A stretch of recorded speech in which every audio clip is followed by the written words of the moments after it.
I thought a lot about that question, and after over half a century at it, it's really hard to segregate and winnow and stretch down. I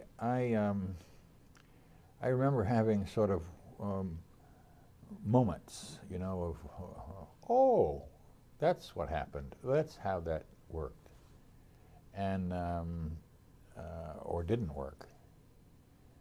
And moments like that are many. In Korea, the problem was there was virtually no media.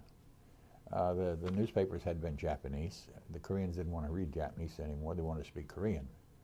So there was a nascent situation and not a lot in the way of newspapers. There was no TV.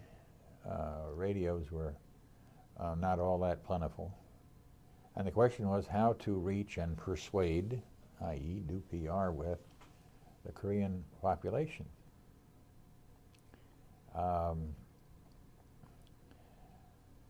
We studied and I studied the Korean people a while, and I had learned the language at the time I was there before, right after World War II, 45, 46, which was Japanese, but they didn't want to speak Japanese anymore. They wanted to speak Korean. That's a tough language. Easy to write, hard to deal with. But the easy to write part meant something written in Hangul, in that language, will work. But the structure, the social structure of the Koreans in the villages was there was a chap called the Yangban, and he was the elder of the village. And he was given respect, and was due respect. And he was not elected, he was just sort of, everybody knew who it was going to be. And the Japanese had done a few things very well in Korea, one of which is to set up a mail system, a postage system. And so I went to my boss in Seoul and said, why don't we mail a newspaper to the Yangban in every village? Every Yangban can read and write. They're very literate people.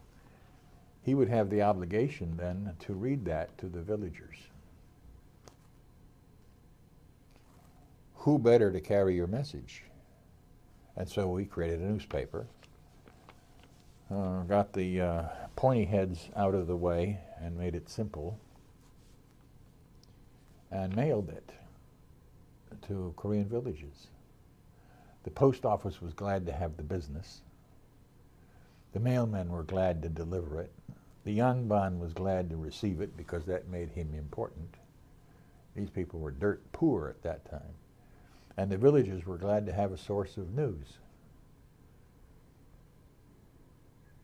That was a great learning experience for me.